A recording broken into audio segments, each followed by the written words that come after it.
Breaking news చూస్తున్నాం. ఇరాన్లో భారతీయులు బలవుతున్నారు. తాజాగా భారతీయ సిబ్బందితో వెళ్తున్నటువంటి ఒక ఎల్పీజీ ట్యాంకర్ పైన దాడి జరిగింది. అయితే ఈ దాడిలో సుమారుగా 28 మంది భారతీయులు ఇబ్బంది పడ్డారు. హోర్ముజ్ జలసంధి సమీపంలోని ఇరాన్ ప్రాదేశిక జలాల్లో, అంటే ఇరాన్కి సంబంధించినటువంటి వాళ్ళ అండర్లో ఉన్నటువంటి ఆ వాటర్లో మొజాంబిక్ జెండాతో ప్రయాణిస్తున్నటువంటి ఎంటీ దిశ అనేటువంటి ఒక ఎల్పీజీ ట్యాంకర్పై అటాక్ జరిగింది. ఈ నౌకలో 28 మంది భారతీయ సిబ్బంది ప్రయాణిస్తున్నారు. భారతీయ సిబ్బంది అంతా కూడా ఇప్పుడు ప్రస్తుతానికి ఈ దాడి తర్వాత కూడా క్షేమంగా ఉన్నారనేది అటు టెహరాన్లో ఉన్నటువంటి భారతీయ రాయబార కార్యాలయం ధృవీకరించింది. అయితే సంబంధిత అధికారులతో ఇండియన్ ఎంబసీ కూడా సంప్రదింపులు జరుపుతోంది. దాడికి పాల్పడింది ఎవరిన దానిపైన ఇంకా క్లారిటీ లేదు. హోర్ముజ్లో ఉద్రిక్తతల నేపథ్యంలో వాణిజ్య నౌకల ప్రయాణానికి ముప్పు వాటిల్లింది.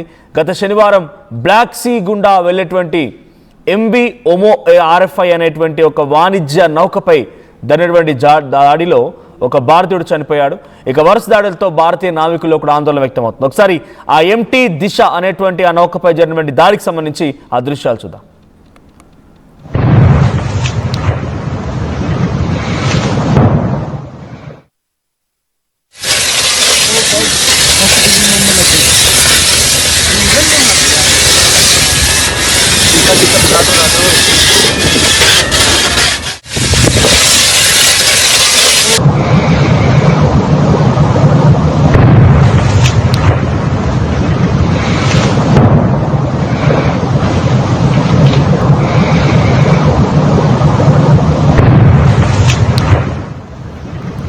రైట్.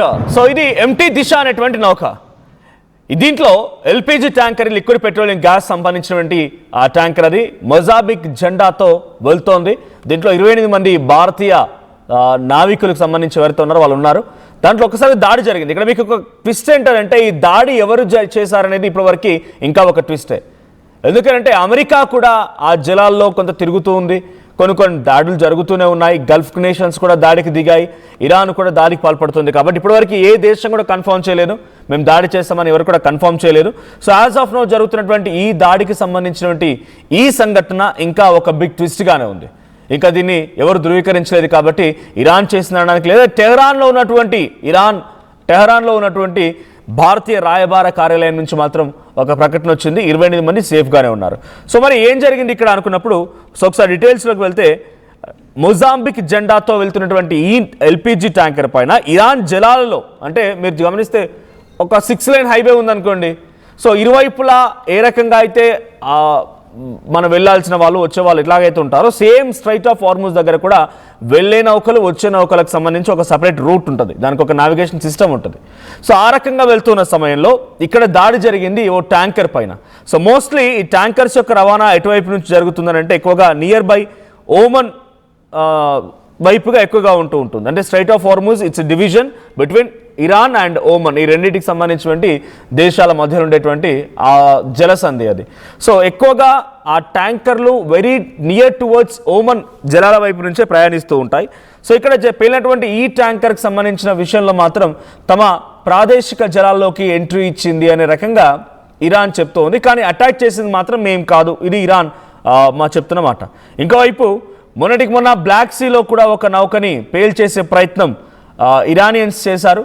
సో ఆ బ్లాక్ సీలో పేలినటువంటి నౌకకు సంబంధించిన సంఘటనలో ఒక భారతీయుడు కూడా చనిపోయాడు. సో ఎల్పీజీ ట్యాంకర్లు అత్యంత ప్రమాదకర పరిస్థితిలోనే cargo tanker puncture and gas leak, ignition ఇవన్నీ కూడా ప్రస్తుతానికి ఒకసారిగా బ్లాస్ట్ అయ్యే అవకాశం ఉంది. సో కార్గో ట్యాంకులు ఇప్పటి వరకైతే ఈ సంఘటనలో ఈ ఎంటీ దిశ అనేటువంటి ఈ నౌకపై దాడి జరిగిన దాంట్లో మాత్రం చాలా సేఫ్గా ఎటువంటి భారీ పేలుడు సంభవించలే, అగ్ని ప్రమాదం కూడా సంభవించలేనట్టు తెలుస్తోంది. ఇరాన్ పోర్ట్ మరియు సముద్ర భద్రతా అధికారులు తక్షణంగా అక్కడికి చేరుకున్నారు. నౌక యాజమాన్యం మరియు మేనేజ్మెంట్ కంపెనీతో ఎప్పటికప్పుడు కమ్యూనికేషన్లో ఉన్నారు. సో భారత ప్రభుత్వం ఏం చేసింది మరి ఈ యాక్షన్ తర్వాత అంటే ఇరాన్తో సంప్రదింపులు జరిపింది, ఆ నౌకకు సంబంధించి మేనేజ్మెంట్తో సంప్రదింపులు జరిపింది, మా భారతీయులు ఎలా ఉన్నారనే క్వశ్చన్ చేసింది, సిబ్బంది ఆరోగ్య పరిస్థితిపై నిరంతరంగా పర్యవేక్షిస్తోంది కూడా. మరి దాడికి బాధ్యులు ఎవరంటే ఇప్పటివరకు నో కన్ఫర్మేషన్.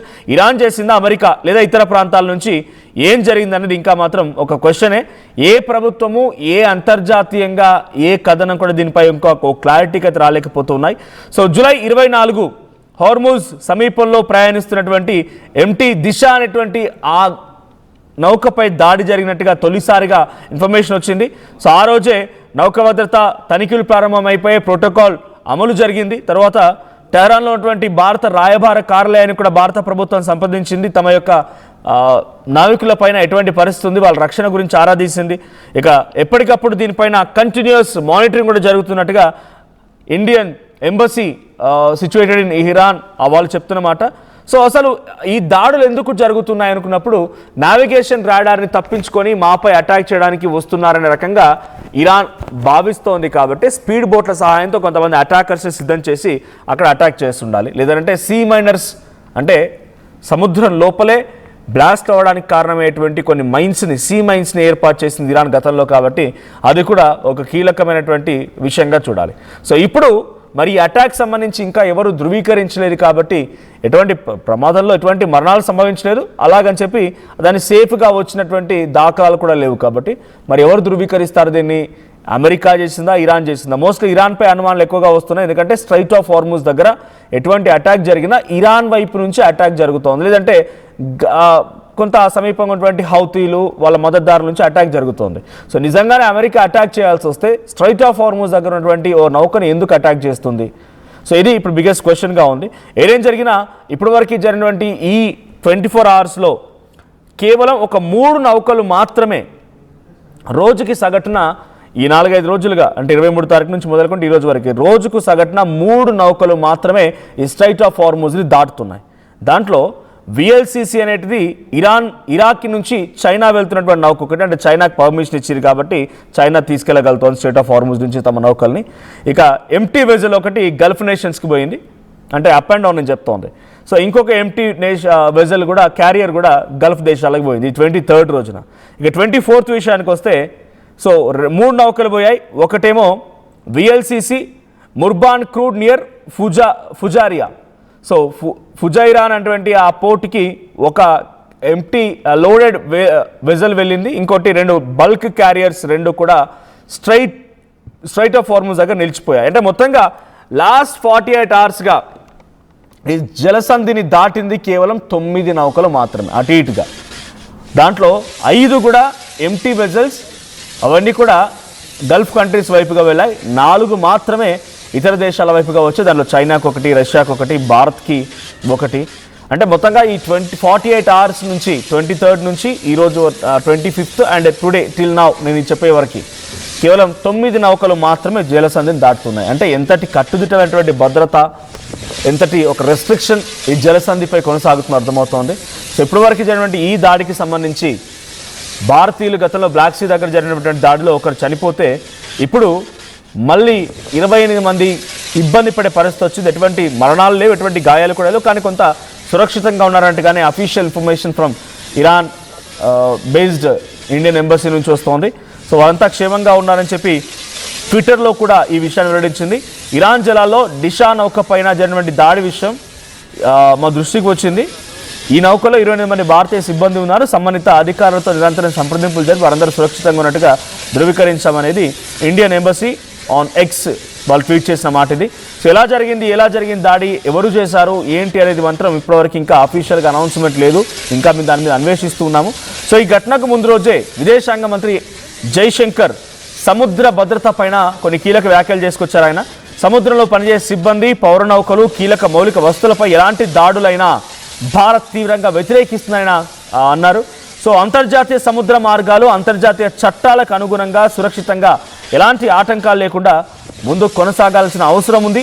సో నావికులు, పౌర నౌకలు లేదా కీలకమైనటువంటి మౌలిక సదుపాయాలపై దాడులు ఎట్టి పరిస్థితుల్లో కూడా మేము యాక్సెప్ట్ చేయమని ఇండియా నుంచి ఒక వార్నింగ్ కూడా వచ్చింది Indian minister of external affairs నుంచి.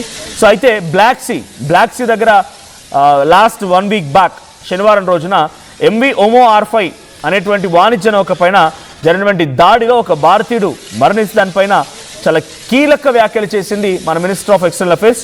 సో జూలై 18న రష్యాకు సంబంధించిన ప్రాదేశిక జలాల్లో రష్యా అండర్లో ఉన్నటువంటి ఆ వాటర్స్లో ఈ దాడి జరిగితే దాంట్లో 10 మంది ఉన్నారు. 10 మందిలో 3 భారతీయులు ఉన్నారు, ఒకరు మాత్రం చనిపోయారు. సో ఇప్పటివరకు ఎంబసీ ఆఫ్ ఇండియా ఒక అఫీషియల్ స్టేట్మెంట్ ఇచ్చింది ఈ నౌకపై అటాక్ని. So I will read about that. The Embassy of India in Tehran is aware that Mozambique flagged LPG tanker Disha came under attack in Iranian territorial waters earlier today. So the vessel had 28 Indian crew members on board. The embassy has been in close contact with the relevant authorities and has been confirmed that all Indian crew members are safe. The embassy continues to monitor the situation closely and remains in touch with the concerned authorities. ఇది అఫీషియల్గా Indian embassy from Tehran నుంచి విడుదలైనటువంటి ఒక లేఖ. So ఇప్పటివరకైతే అంతా safe, but జలసంధి మళ్ళీ చాలా ఉద్రిక్తత పరిస్థితి మధ్యలోనే ఆ స్ట్రైట్ ఆఫ్ హార్మోజ్ మొత్తం కొనసాగుతుంది. కాబట్టి ఇప్పుడు మళ్ళీ ఒక భయానకమైన వాతావరణం మొదలయ్యే అవకాశం ఉంది. ప్రపంచ దేశాలన్నీ కూడా ఆయిల్ కొరతతో మరింతగా ఇబ్బంది పడే అవకాశం కనబడుతుంది.